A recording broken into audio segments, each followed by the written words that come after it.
Good morning, everybody. Welcome. Chester LP Church Devotional Podcast. I'm Clint Davis, your host. Hey, thanks for being with us. Mitch's going to bring us in. We're in Genesis 30, story of Jacob and Rachel and Leah. We'll be back. Gives me grace for every trial. Feeds me with the living bread. All right. Well, thank you so much for being with us as we get started this morning. We will do so in the grace and mercy of God, but also as we turn our attention to Genesis chapter 30. When Rachel saw that she was not bearing Jacob any children, she envied her sister. "Give me sons or I will die," she said to Jacob. Now Jacob became angry with Rachel and said, "Am I in the place of God? He has withheld offspring from you." Then she said, "Here is my maid Bilhah. Go sleep with her, and she will bear children for me, so that through her I too can build a family." So Rachel gave a slave, Bilhah, to Jacob his wife, and he slept with her, and Bilhah conceived and bore Jacob a son. And Rachel said, "God has vindicated me. Yes, he has heard me and given me a son." So she named him Dan. Rachel's slave Bilhah conceived again and bore Jacob a second son. And Rachel said, "I am wrestling with God. I have wrestled with my sister and won." And she named him Naphtali. Now Leah saw that she had stopped conceiving children. She took her slave Zilpah and gave her to Jacob as a wife. And Leah's slave Zilpah bore Jacob a son. Then Leah said, "What good fortune!" And she named him Gad. When Leah's slave Zilpah bore Jacob a second son, Leah said, "I am happy that all women call me happy." So she called him Asher. Now Reuben went out during the wheat harvest and found some mandrakes in the field. And when he brought them to his mother Leah, Rachel asked, "Please give me some of your son's mandrakes." But Leah replied to her, "Isn't it enough that you have taken my husband? Now you also want to take my son's mandrakes?" "Well then," Rachel said, "he can sleep with you tonight in exchange for your son's mandrakes." And when Jacob came in from the field that evening, Leah went out to meet him and said, "You must come with me, for I have hired you with my son's mandrakes." So Jacob slept with her that night. God listened to Leah, and she conceived and bore Jacob a fifth son. Leah said, "God has rewarded me for giving my share to my husband." And she named him Issachar. Then Leah conceived again and bore Jacob a sixth son. "God has given me a good gift," Leah said. "This time my husband will honor me because I have borne 6 sons for him." And she named him Zebulun. Later Leah bore a daughter and named her Dinah. Then God remembered Rachel. He listened to her and opened her womb. She conceived and bore a son. And she said, "God has taken away my disgrace."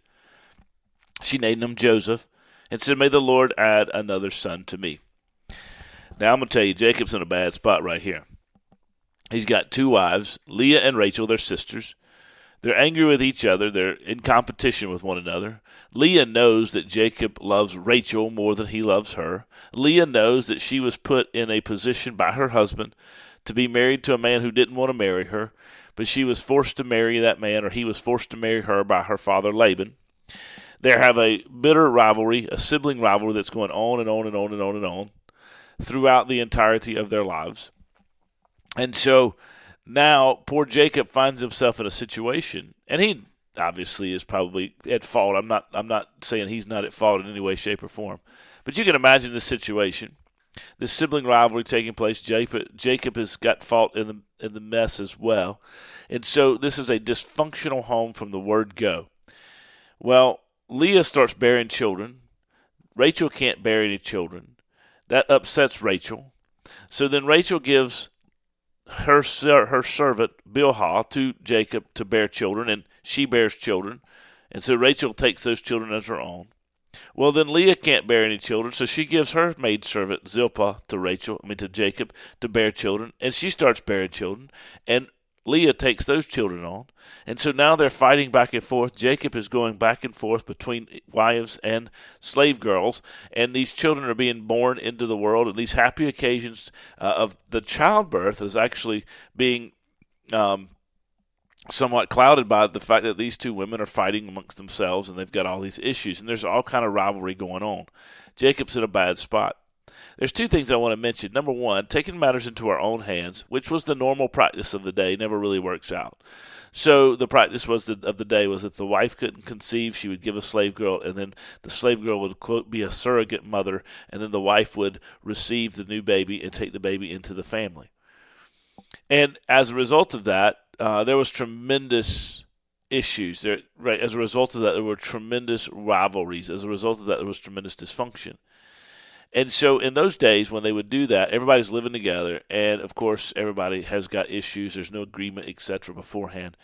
And so as a result of that, there is the sex act being committed, then there is the conception, and then there is the bearing of the child, the carrying of the child, the bearing of the child. And we saw the same thing happen with Sarah and her maid servant. And as a result of that, Hagar, and as a result of that, we had all kind of issues. The same thing's happening here.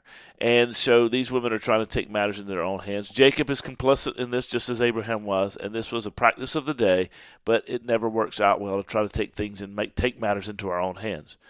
That's the first thing. Second thing is, I want to note here, these women are upset about the fact that they can't bear, or Rachel in particular, she can't bear, and then Leah later, she can't bear children anymore.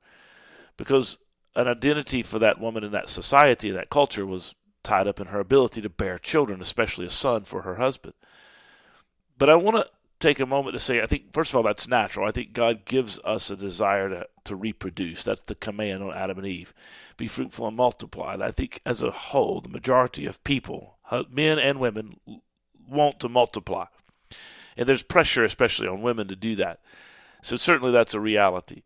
But I think, secondly, though, I want us to note that the Bible never talks about, in great description, the woman's beauty and never places value on her and her ability to bear a child. So we see three examples of barrenness in the Old Testament. You've got Sarah, Rachel, and Hannah. And all three of them are loved by their husbands. Their identity as far as children of God is not tied up in that. Their identity is that they are loved by God, they are loved by their husbands, and they are cared for, and God is using them to accomplish something great. And so I think that's an important point for us as we live in our modern world. A lot of pressure put on each other. We put a lot of pressure on ourselves. And the reality of it is that our identity as the people of God, especially for a woman, is not found in her beauty, and it's not found in her ability to bear children. Rather, it's found in the fact that she is a child of the living God, made in his image, and has inherent dignity as a result of that, and should be treated accordingly. So I think that's two very valuable and important lessons in this passage. You guys have a great day. God bless you. I'll see you tomorrow. Mitch takes us home as we think about how the Savior leads us all the way home. You care.